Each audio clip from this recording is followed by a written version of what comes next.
Silakan duduk. Shalom. Sekali lagi shalom. Puji Tuhan, terima kasih untuk kesempatan memberitakan firman Tuhan di tempat ini yang kedua kalinya, ya. Dan pagi hari ini saya akan menyampaikan firman Tuhan bagi kita dengan tema mengucap syukur senantiasa. Mari kita buka satu ayat, Efesus 5 ayat yang ke-20. Yang bawa kitab suci silakan buka, yang bawa HP suci juga silakan buka, ya. Efesus 5 ayat 20 kita baca sama-sama. Efesus pasal yang ke-5 ayat yang ke-20. 2, 3. Ucaplah syukur senantiasa atas segala sesuatu dalam nama Tuhan kita Yesus Kristus kepada Allah dan Bapa kita. Nah, baik Bapak Ibu Saudara-saudara, saya hanya mau menekankan kalimat pertama, ucaplah syukur senantiasa atas segala sesuatu. Bapak Ibu yang terkasih di dalam Tuhan Yesus, mengucap syukur itu adalah salah satu ciri hidup seorang Kristen. Seorang Kristen adalah orang yang hidupnya selalu penuh dengan ucapan syukur. Kita di dalam kehidupan keberagamaan kita banyak kali terjadi acara syukuran. Kita kalau ada orang lulus, kita bikin syukuran. Atau macam-macam, selalu ada acara syukur. Dan karena itu, syukur adalah ciri hidup seorang Kristen. Nah, tetapi saudara-saudara, di dalam ayat ini dikatakan, ucap syukur senantiasa atas segala sesuatu. Dua kata yang menarik di sini, senantiasa dan segala sesuatu. Nah, saudara-saudara, apa artinya senantiasa dan segala sesuatu? Ucap syukur senantiasa, ini artinya terus-menerus. Ini senantiasa menunjuk pada waktu. Pagi mengucap syukur, siang mengucap syukur, malam mengucap syukur. Tetapi kata segala sesuatu ini menyangkut masalah kondisi. Artinya sehat mengucap syukur, sakit mengucap syukur, baik mengucap syukur, tidak baik mengucap syukur, untung mengucap syukur, rugi mengucap syukur, dapat berkat mengucap syukur, dapat musibah mengucap syukur juga. Amin. Tapi yang banyak terjadi adalah yang enak-enak saja, yang bagus-bagus saja, yang untung-untung saja orang mengucap syukur. Tapi yang sukar, yang sulit, yang musibah, yang kegagalan, jarang kita mengucap syukur. Saya belum pernah temukan ada orang bilang, Bapak Mama, mari kita ada acara syukuran di rumah karena saya punya anak tidak lulus. Tidak ada kan? Tapi saudara, saya pernah mendapat kesaksian. Ini dari pendeta Yopi Ratu di Jakarta. Dia pernah bersaksi begini, bahwa satu hari dia pulang pelayanan, lalu istrinya sampaikan ke dia, Papa, anak kita tidak naik kelas. Lalu dia pergi ketok pintu kamar anaknya tidak mau buka. Tapi dia ketok-ketok terus, akhirnya anaknya buka. Lalu dia tanya, kenapa nak? Dia bilang, Papa, saya tidak naik kelas. Lalu dia tanya, nilaimu berapa? 5, Papa. Kamu belajar atau tidak? Dia bilang, tidak, Papa. Dia bilang, nah, kalau tidak belajar saja dapat 5, apalagi belajar. Pasti bisa di atas 5. Nah, jadi akhirnya anak itu bilang, iya Papa, tapi saya malu. Minta pindah sekolah saja. Tapi papanya bilang, tidak. Tolong kamu buktikan pada Papa bahwa kamu bisa. Tahun depan belajar, tidak usah pindah sekolah, kembali ke sekolah yang sama, ke kelas yang sama, guru yang sama, kalau perlu tempat duduk yang sama. Dan buktikan pada Papa, tahun depan kamu naik kelas. Bisa? Bisa Papa. Nah, kalau kamu bisa, Papa senang, Papa mau bersyukur. Sekarang undang semua teman-temanmu yang naik kelas. Malam ini kita syukuran, Papa bikin acara makan-makan di restoran. Dan hari itu mereka kumpul, lalu akhirnya mereka bikin acara ucapan syukur. Lalu di acara ucapan syukur, Pendeta Yopi Ratu berkata, teman-teman sekalian, hari ini saya bersyukur. Memang anak saya tidak naik kelas, tapi dia sudah janji pada saya, tahun depan dia pasti naik kelas. Dia kembali ke sekolah, tempat duduk yang sama, tahun depan dia naik kelas. Saya mengucap syukur. Wah, itu luar biasa. Seorang penginjil dari India namanya Sadhu Sundar Singh. Satu hari dia pergi pelayanan, lalu dia membawa sejumlah uang di sakunya, dan pada waktu dia pulang, dia dirampok di jalan, uangnya habis. Sampai di rumah, dia ambil buku harian dan dia tulis, Tuhan, hari ini aku mengucap syukur karena 3 hal. Pertama, mereka mencuri uang saya, tapi tidak banyak karena dia bawa uang sedikit. Kedua, aku mengucap syukur karena mereka merampok uangku, tapi mereka tidak merampok nyawaku. Dan ketiga, Tuhan, hari ini aku mengucap syukur karena aku yang dirampok, bukan aku yang merampok. Wih, luar biasa. Pernahkah atau bisakah kita bersyukur, Tuhan terima kasih, hari ini saya yang dimaki, tapi bukan saya yang maki. Pernahkah kita bersyukur, Tuhan terima kasih, hari ini saya difitnah, tapi bukan saya yang fitnah. Hari ini saya dikerjain orang, tapi saya tidak mengerjain orang. Hari ini saya ditipu orang, bukan saya menipu orang. Terima kasih Tuhan. Ini sukar saudara, tapi ternyata ada pengalaman-pengalaman anak-anak Tuhan, orang-orang Kristen yang bisa melakukan firman Tuhan ini. Ucap syukur senantiasa dalam segala sesuatu. Maka ini firman Tuhan untuk kita sekalian. Semua orang Kristen wajib mengucap syukur. Pertama, senantiasa. Kedua, segala sesuatu. Berarti baik untung maupun malang, baik sakit maupun sehat, berhasil atau gagal, semua kita, baik atau buruk, kita harus bisa mengucap syukur dalam segala sesuatu. Hanya sukar ya. Kelihatannya susah. Kalau kita mengucap syukur dalam hal buruk, orang bilang kayaknya bapak tua pun kabel ada terlepas, ya kan? Tapi tidak. Kalau begitu sekarang, bagaimana caranya supaya saya bisa bersyukur dalam segala sesuatu? Terutama ketika saya gagal, ketika saya mengalami musibah, ketika saya sakit, ketika saya dalam kondisi yang tidak baik. Bagaimana bisa saya menaikkan syukur kepada Tuhan? Nah, pagi hari ini saya mau bagi 3 tips bagi kita supaya bisa ucap syukur dalam segala sesuatu. Pertama, tips pertama supaya bisa mengucap syukur adalah kita harus memahami hati Allah. Kita harus memahami hati Allah. Kalau kita baca di dalam Mazmur, kitab Mazmur, selalu kita mendapati kata-kata yang selalu diulang. Sebab Tuhan itu baik, sebab Allah itu baik, bahwasanya kasih setianya untuk selama-lamanya. Tuhan itu baik. Maka saudara-saudara, di sini kita mendapati satu sifat Allah, bahwa Allah yang kita sembah, Tuhan yang kita sembah adalah Tuhan yang baik. Jikalau Allah atau Tuhan adalah Tuhan yang baik, tidak mungkin Tuhan yang baik itu merancangkan kecelakaan atau kejahatan untuk anak-anaknya.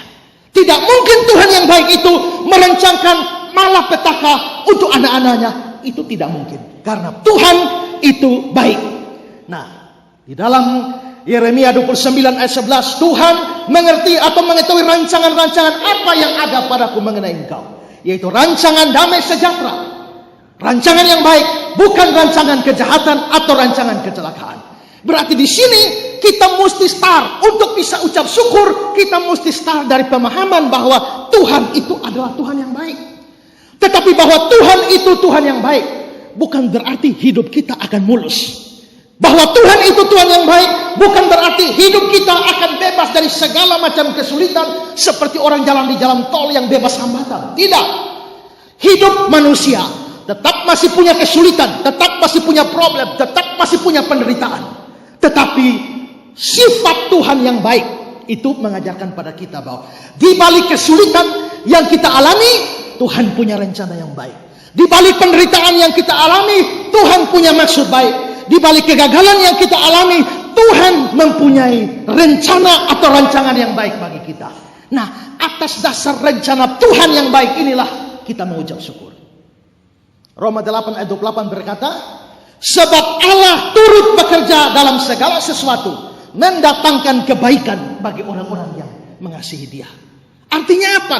Artinya adalah memang seorang Kristen atau seorang anak Tuhan bisa alami musibah, bisa mengalami kondisi yang tidak enak, tapi Allah bekerja memakai itu mendatangkan kebaikan di ujung peristiwa yang dia alami. Karena itu maka berdasarkan rencana Allah yang baik atau hati Allah yang baik ini, waktu saya alami musibah, waktu saya alami kegagalan, waktu saya alami kesulitan, waktu saya mengalami sesuatu yang tidak mengenakan, saya percaya Tuhan tidak mungkin rencana jahat buat saya. Dia pasti rencana yang baik. Terima kasih Tuhan karena Engkau merencanakan kebaikan bagi saya di balik kesulitan, musibah, tantangan, persoalan, penderitaan ini.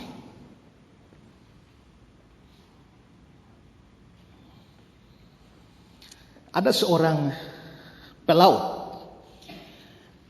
Kapalnya karam di tengah laut. Lalu dia terdampar di satu pulau. Ternyata di pulau itu tidak ada makhluk lain selain dia. Hanya dia saja. Dan karena itu dia merasa ini bahaya saya. Tapi dia bilang saya punya Tuhan. Saya bisa berdoa supaya Tuhan kirim pertolongan. Pertolongannya paling mungkin adalah ada perahu yang lewat atau kapal yang lewat. Maka setiap hari dia berdoa, Tuhan kirimkanlah kapal untuk selamatkan saya dari pulau terpencil ini. Tapi dia berdoa tidak jawab. Supaya bisa hidup, dia membuat gubuk kecil dari kayu, ya, tempat dia tidur. Lalu dia pergi cari apa saja di pulau itu yang bisa dia makan. Tapi setiap hari, setiap saat berdoa. Sementara jalan pun, Tuhan kirim kapal supaya selamatkan saya dari pulau ini. Dia membuat dengan cara alamiah, buat api untuk bisa membakar apa yang bisa dia makan. Dan sementara itu 1 minggu berdoa, Tuhan tidak jawab. 2 minggu tidak, 1 bulan juga tidak, sampai dia berbulan-bulan berdoa minta Tuhan kirim kapal selamatkan dia. Tuhan tidak kirim. Sampai satu hari saudara, dia pergi cari makan, dia lupa melihat bahwa apinya sudah sungguh-sungguh padam. Dan ternyata waktu dia cari makan, dia datang, gubuk yang dia buat dari kayu-kayu, api sudah kasih rata dengan tanah. Begitu api sudah kasih rata dengan tanah, dia berdiri di gubuk itu, dia bilang, Tuhan beta berdoa begini lama bulan, minta pertolongan. Kau tidak jawab. Kalau kau tidak jawab, mengapa gubuk saya engkau bakar lagi? Tuhan, engkau keterlaluan. Marah-marah dia sama Tuhan. 1 musibah baru datang, sekarang musibah kedua, Tuhan tidak tolong. Dia marah-marah dengan Tuhan. Begitu marah-marah dengan Tuhan, dia lihat ada kapal mendekat. Begitu ada kapal mendekat, kapalnya merapat ke pantai, ABK turun. ABK menyisir pulau itu dan akhirnya mendapati dia di situ. Mereka langsung membawa dia naik di kapal dan kapal pergi sambil dia masih bingung apa yang terjadi. Setelah itu dia bicara dengan kapten kapal. Dia bilang, Kapten, bagaimana kalian bisa tahu saya ada di sini? Kapten bilang, kami berlayar di laut lepas, tidak tahu kau di sini. Tapi tiba-tiba kami melihat ada asap hitam naik ke atas langit. Kami curiga, jangan sampai ini kode orang minta tolong. Karena itu kami merapat ke sini. Ternyata betul sekali kami sampai di sini, ternyata ada bapak yang butuh pertolongan. Jadi kalian tadi lihat api terbakar naik? Iya, asap. Itu berarti rumah saya, gubuk saya yang terbakar. Waduh, berarti Tuhan telah menolong dia lewat gubuk yang terbakar. Seandainya Tuhan tidak bakar gubuk itu, dia mabok di situ terus. Tapi untung Tuhan bakar gubuk itu, dia tertolong. Langsung dia sujud, aduh Tuhan, terima kasih Tuhan su bakar betapung gubuk. Lain kali bakar lagi ya. Berarti apa yang dia alami, yaitu kebakaran rumahnya atau gubuknya, itu sebenarnya kalau dilihat sekilas itu musibah. Tapi ternyata di balik musibah itu Tuhan ada kebaikan. Karena itulah maka kita mesti mengucap syukur dalam apapun yang kita alami.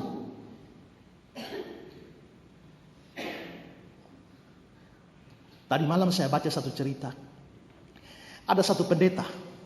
Ya, ada satu pendeta yang mengalami kecelakaan. Karena dia mengalami kecelakaan sampai mulutnya hancur, giginya semua terlepas. Lalu dia bilang, aduh Tuhan, musibah apa yang menghantam saya? Mulut semua, gigi terlepas. Akhirnya untuk berobat, lalu dia pergi ke dokter, pasang gigi palsu. Begitu pasang gigi palsu, lalu setelah itu dalam perkembangan pelayanan selanjutnya, dia sampai melayani di satu pulau terasing. Di pulau terasing itu, nah dia ditangkap dan dipenjara. Dia ditangkap dan dipenjara. dan orang-orang pada saat itu hendak membunuh dia untuk dipersembahkan kepada dewa mereka. Sementara dia ditahan di penjara, tengah malam dia lepas gigi palsunya. Lalu dia bersihkan. Habis itu dia pasang kembali. Lalu orang-orang primitif itu kaget. Ada orang bisa lepas gigi, pasang gigi. Ini pasti bukan orang sembarang orang. Ini bukan orang sembarang orang. Ini pasti dewa. Hanya dewa yang bisa lepas gigi, pasang gigi.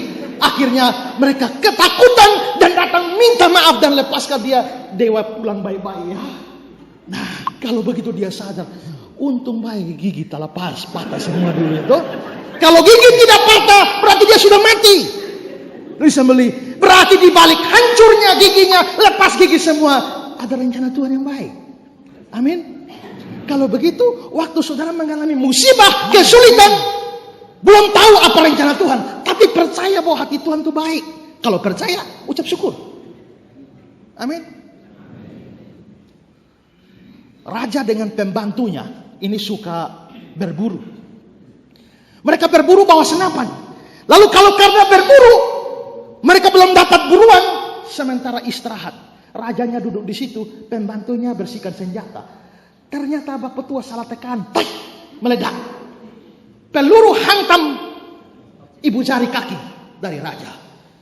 Raja marah, pulang bawa itu pembantu ke masuk penjara. Maka pembantu masuk penjara. Sementara itu raja punya jempol kaki putus. Tapi setelah sembuh dia tetap penjara hambanya. Lalu raja mulai pergi berburu di hutan. Begitu raja berburu di hutan, raja ditangkap oleh orang suku primitif juga. Dan mereka suka makan daging orang. Tapi bagi mereka kualitas daging itu terlihat dari jempol kaki. Dan mereka periksa jempol kakinya, ternyata jempol kaki raja putus. Karena putus berarti ini orang tidak layak dimakan. Karena yang dimakan itu tidak boleh cacat. Akhirnya raja dibebaskan. Raja bilang, aduh untung baik beta pun pembantu tembak beta. Kalau begitu ini pembantu baik, dia harus lepaskan pembantunya dari penjara. Dia pulang, lalu dia lepaskan pembantunya dari penjara. Dia cerita, saya terima kasih. Kalau seandainya kamu tidak tembak saya hari itu, hari ini pasti saya mati. Tapi saya minta maaf karena sudah penjarakan kamu bertahun-tahun ini. Lalu hambanya bilang, tidak apa-apa raja. Saya justru bersyukur. Kenapa? Karena kalau raja tidak penjara saya, pasti waktu raja pergi berburu, saya juga ikut. Ya. Waktu mereka tangkap raja, mereka lihat raja punya jempol tidak ada, raja lolos. Tapi saya punya jempol lengkap. Berarti saya yang akan disate di sana. Jadi saya berterima kasih pada raja sudah penjarakan saya. Berarti ada hikmahnya, ada kebaikan bagi kita di balik penderitaan, kesulitan, musibah dan lain sebagainya. Kalau Tuhan itu baik, Tuhan pasti merancangkan kebaikan bagi kita. Karena itu kalau alami kesulitan, sakit, penyakit, musibah dan sebagainya, tak usah mengomel, tak usah mengeluh, tak usah maki orang, ya, tak usah iri hati dan dendam pada orang. Karena di balik kejahatan orang lain pun Tuhan bisa punya rencana baik untuk kamu. Bukankah Yusuf dan saudara-saudaranya, saudara-saudara Yusuf benci kepada dia, masukkan dia dalam lubang sumur. Habis itu jual dia ke Mesir. Musibah belum cukup lagi, istri Potifar fitnah dia, masuk penjara. Tapi untung dengan masuk penjara dia bisa keluar jadi Perdana Menteri. Berarti Tuhan pakai kejahatan dari saudara-saudaranya membawa Yusuf pada kebaikan yang lebih tinggi. Karena itu kalau orang jahat sama kita tidak usah balas. Tidak usah balas maki, tidak usah fitnah dia, tidak usah iri. Bersyukur saja karena rencana Tuhan itu baik bagi kita. Jadi cara pertama, rahasia pertama untuk mengucap syukur dalam segala sesuatu adalah pahamilah hati Allah, bahwa Allah itu baik. Ini pertama. Sekarang kedua. Cara kedua atau tips kedua supaya kita bisa mengucap syukur dalam segala hal adalah bandingkan apa yang saudara alami dengan kemungkinan yang lebih buruk yang bisa saja terjadi. Bandingkan apa yang saudara alami dengan kemungkinan yang lebih buruk. Yang saudara alami sekarang bisa buruk. Tapi ada situasi yang lebih buruk yang bisa terjadi pada saudara, tapi sekarang tidak terjadi.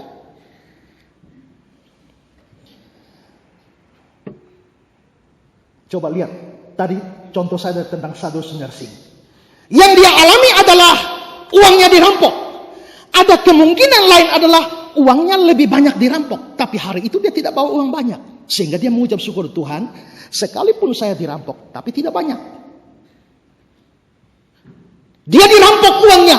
Ada kemungkinan yang lebih buruk, yaitu nyawanya juga dirampok, dibunuh. Tapi ternyata yang lebih buruk itu tidak terjadi. Maka dia mengucap syukur. Terima kasih Tuhan, sekalipun mereka merampok uang saya, tapi tidak merampok nyawa saya. Kalau saudara tahu-tahu kecelakaan, tangan satu putus, bisa mengucap syukur? Bisa? Bandingkan dengan kemungkinan lebih buruk. Yang lebih buruk adalah 2 tangan putus. Tapi kan tidak terjadi, hanya 1 putus. Berarti bisa bersyukur? Bisa. Tuhan terima kasih, biarpun tangan kiri putus, tapi masih ada 1, kanan masih ada. Kalau kira-kira 2 putus, bisa bersyukur? Coba pikir lebih buruk. Yang lebih buruk adalah 2 tangan putus, 2 kaki juga putus. Tapi ternyata 2 kaki tidak putus. Berarti Tuhan, saya bersyukur biarpun 2 tangan sekarang putus, tapi 2 kaki masih ada. Kalau 2 tangan putus, 2 kaki putus, masih bisa bersyukur? Lihat kemungkinan lebih buruk. Yang lebih buruk adalah leher putus. Ya kan? Tapi ternyata leher masih ada, tidak putus. Berarti Tuhan, saya mengucap syukur. 2 kaki putus, 2 tangan putus, tapi leher tidak putus. Terima kasih Tuhan. Berarti kita bisa bersyukur dengan membandingkan apa yang sedang kita alami dengan kemungkinan yang lebih buruk dari itu, tapi tidak kita alami. Maka kita bisa bersyukur. Saudara sakit, bisa bersyukur? Bisa. Bandingkan, ada sakit lebih parah dari sekarang, tapi tidak saudara alami kan? Bersyukur untuk itu. Saya dulu pernah baca satu cerita. Ini cerita saya kira tidak betul ini cerita ya. Hanya cerita-cerita saja. Tapi menggambarkan apa yang mau saya sampaikan. Ada tukang yang naik kerja atap. Nah ini tukang ini bawa hammer ya. Lalu dia paku-paku. Biasa dia punya kebiasaan. Paku-paku supaya gampang dia taruh di mulut. Jadi gigi paku. Tak, tak. Ambil satu paku lagi. Tak, tak.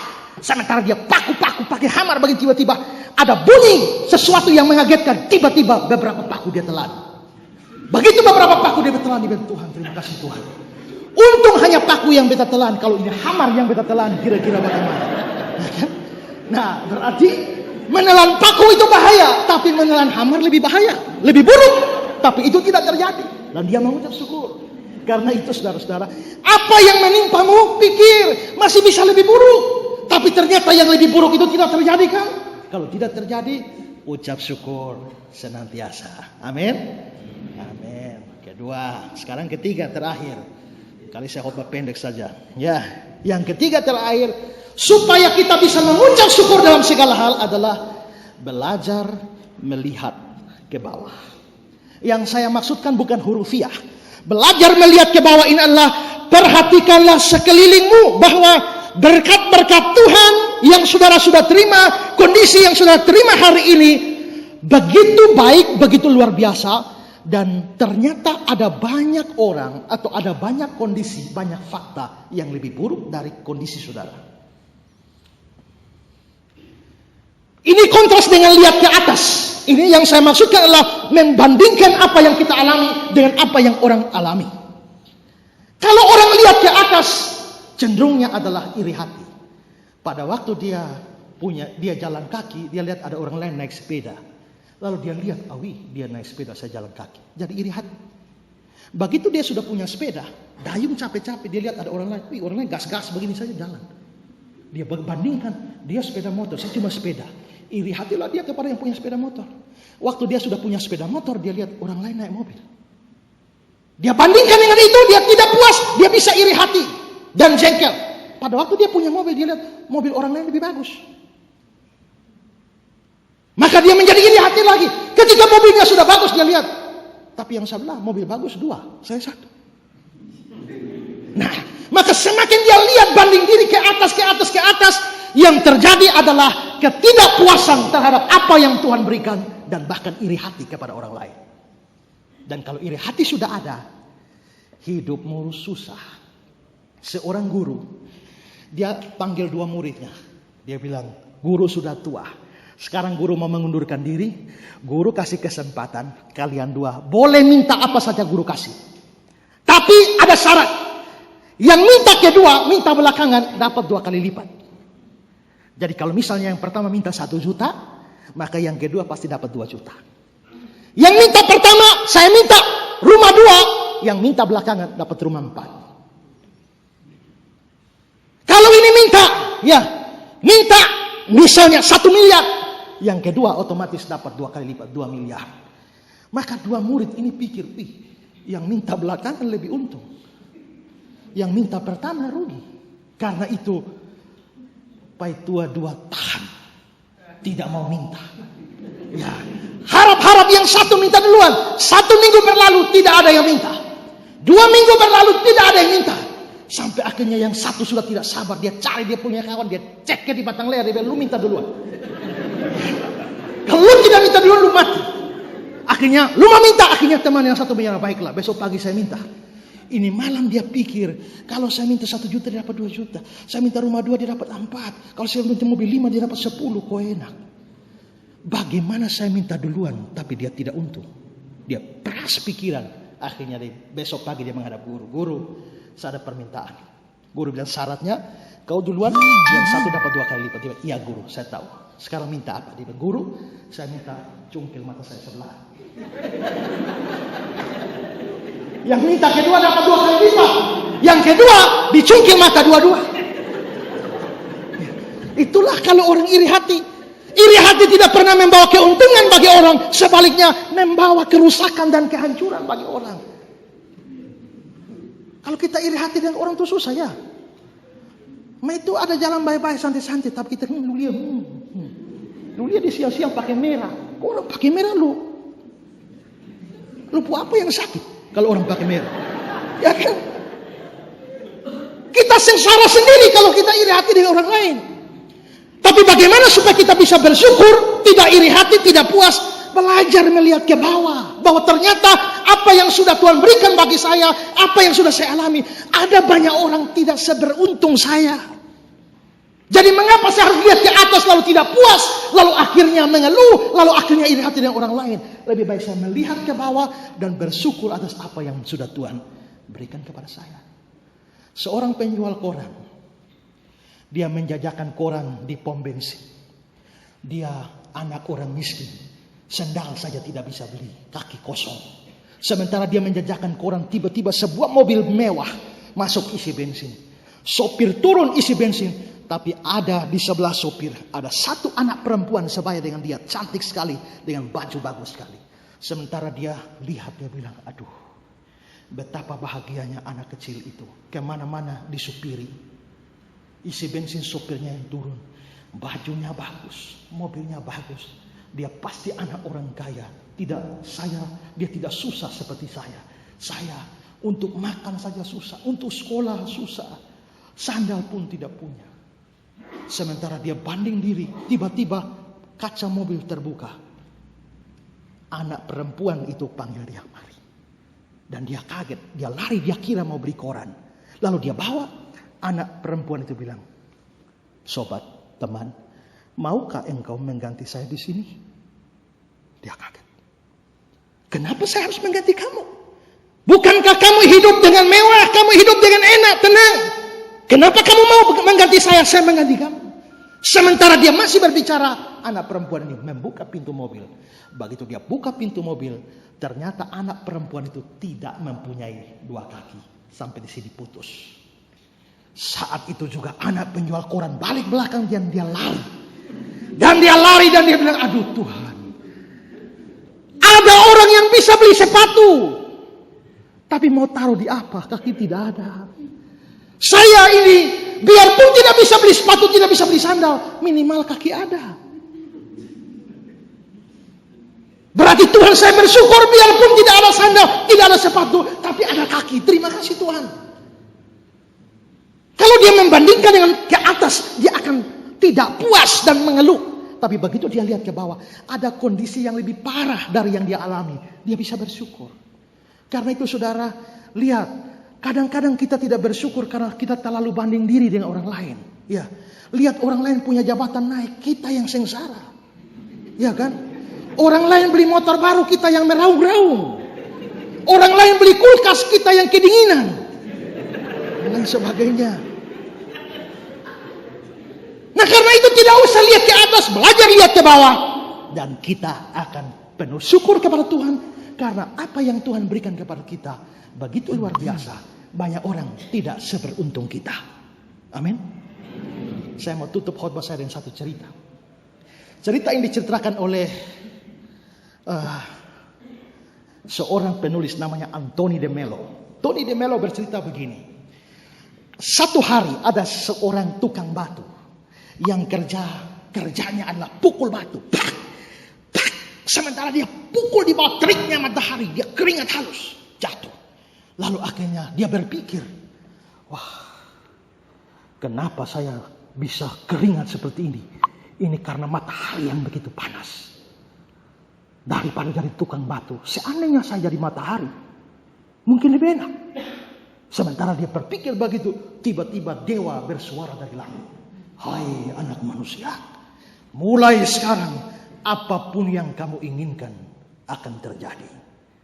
Lalu dia pikir, daripada jadi tukang batu, lebih hebat matahari. Psst, dia berubah jadi matahari.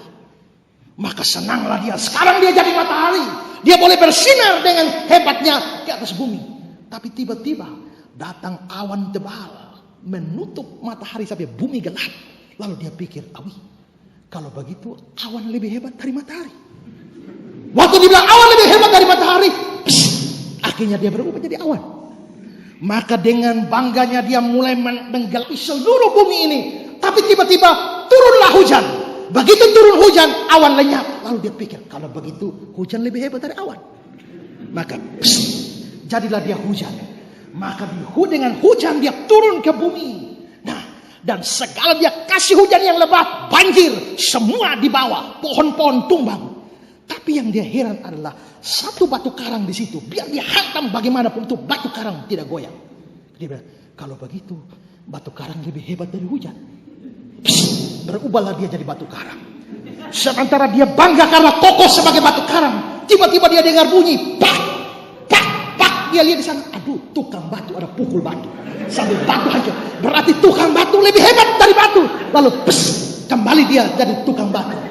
Ya, akhirnya dia sampai pada kesimpulan, baik sonde baik tukang batu lebih baik.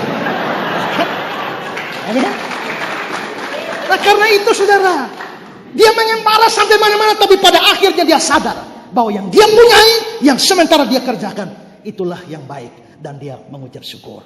Tak usah terlalu berpikir terlalu tinggi dan membandingkan diri orang lain. Saudara akan bikin susah hidup sendiri. Tapi belajar melihat, saya sudah punya banyak berkat yang Tuhan berikan. Banyak orang tidak seberuntung saya. Berarti Tuhan baik bagi saya. Terima kasih Tuhan.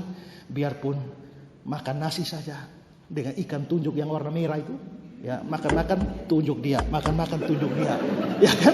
Tapi saya bersyukur karena untung masih ada nasi dengan ikan tunjuk. Yang lain nasi pun tidak ada. Berarti saya bersyukur kepada Tuhan. Berarti bagaimana caranya supaya kita bisa bersyukur pada Tuhan? Satu, pahami hati Allah. Kedua, bandingkan dengan kemungkinan yang lebih buruk. Yang ketiga, belajar melihat ke bawah. Ucaplah syukur senantiasa atas segala sesuatu. Dalam nama Tuhan kita, Yesus Kristus, kepada Allah dan Bapa kita. Selamat belajar mengucap syukur dalam segala hal. Tuhan memberkati kita. Amin.